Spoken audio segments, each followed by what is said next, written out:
तो आर्थिक स्ट्राइक तुर्की के खिलाफ और इसका असर भी देखने को मिल रहा है। खास करके अगर हम टूरिज्म सेक्टर की बात करें तो इससे काफी नुकसान होगा, क्योंकि तुर्की की इकोनॉमी इस पर बहुत हद तक निर्भर करती है और भारत से उसने दुश्मनी मोल ली है। पाकिस्तान का साथ देकर आतंकवाद के खिलाफ भारत लड़ रहा था, लेकिन तुर्की पाकिस्तान के साथ खड़ा हो गया। हमारे साथ हमारे सहयोगी राकेश सिंह इस वक्त जुड़े हुए हैं और लगातार हम चर्चा उनसे कर रहे हैं और इसका विश्लेषण भी कर रहे हैं कि किस तरह का असर देखने को मिल रहा है। राकेश जी, जरा बताइए, अब तो आर्थिक स्ट्राइक तुर्की के खिलाफ खुले तौर पर भारत ने कर दिया और भारत के लोग इसमें शामिल हैं। और सबसे बड़ी बात तो देखिए कि टूरिज्म सेक्टर से जुड़े हुए जो लोग थे, जो टिकट बुकिंग करते थे, जो एजेंसीज थी, उन लोगों ने भी बायकॉट शुरू कर दिया है।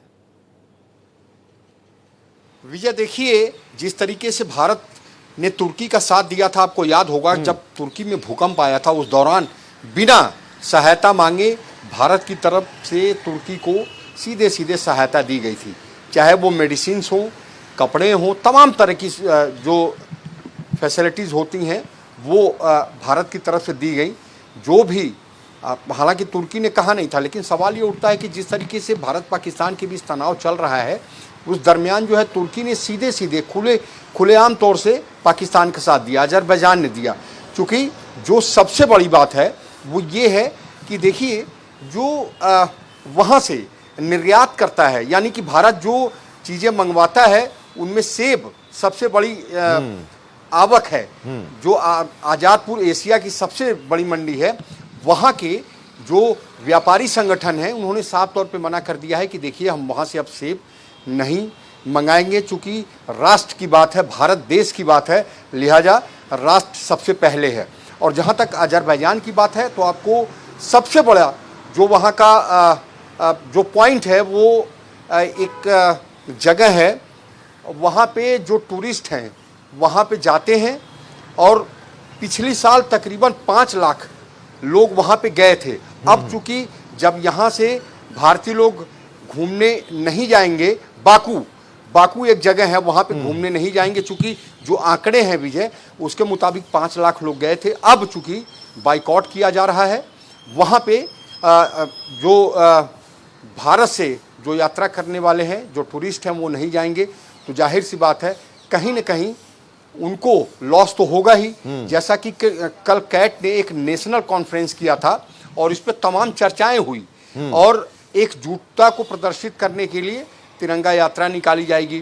पूरी तरीके से अजरबैजान और तुर्की के साथ जो भी व्यापार है उसको एकदम बहिष्कार किया जा रहा है। और ये कॉल की गई है कि जितने भी कैट के पदाधिकारी हैं, जिन जिन राज्यों में उनकी शाखाएं हैं, चूँकि कैट जो है व्यापारियों की सबसे बड़ी संस्था है, तो उनसे ये कहा गया है कि आप लोगों का क्या क्या कार्यक्रम है देश के हित में, देश को एकजुट देखने के लिए और उनके साथ खड़ा होने के लिए जो आपके कार्यक्रम है उसकी रूपरेखा दीजिए। तो ये देश भर में पूरा कार्यक्रम, चाहे वो ट्रेवल एजेंसी हो, व्यापारी वर्ग हो, चाहे वो कोई भी हो, किसी को भी ले लीजिए। जैसा मैं कह रहा था कि आज़ादपुर की बात एशिया की सबसे बड़ी मंडी है, वहाँ पे जो फल आते हैं, और राजस्थान की बात कर लीजिए, वहाँ से जो पत्थर जाते हैं।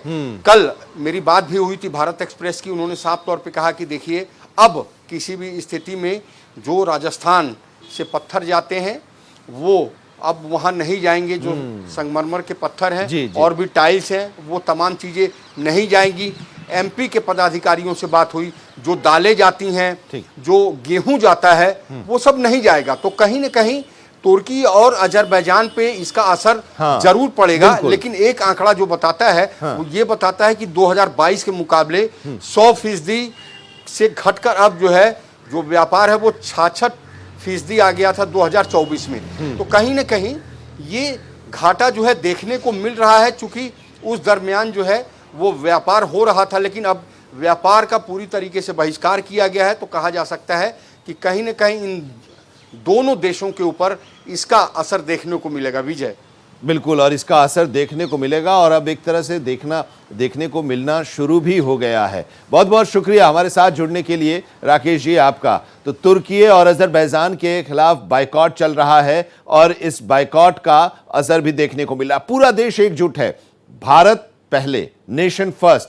बिजनेस लेटर, यानी कि व्यापार बाद में, और ये व्यापारी वर्ग ने साफ तौर पर ऐलान कर दिया। राकेश जी भी बता रहे थे हमारे सहयोगी कि CIT जो है वो उन लोगों ने कल बैठक की और इस बैठक पर प्रस्ताव रखा और उस प्रस्ताव को सर्वसम्मति से पास कर दिया। और अब बाकी जो स्टेट्स में उनके जो यूनिट्स हैं उन लोगों को भी ये कहा जा रहा है कि आप लोग भी और अपील लोगों से कीजिए कि वो तुर्की से अपने व्यापार को खत्म करें। तुर्की ये समझ नहीं पा रहा था कि इतना बड़ा फैसला भारत ले सकता है।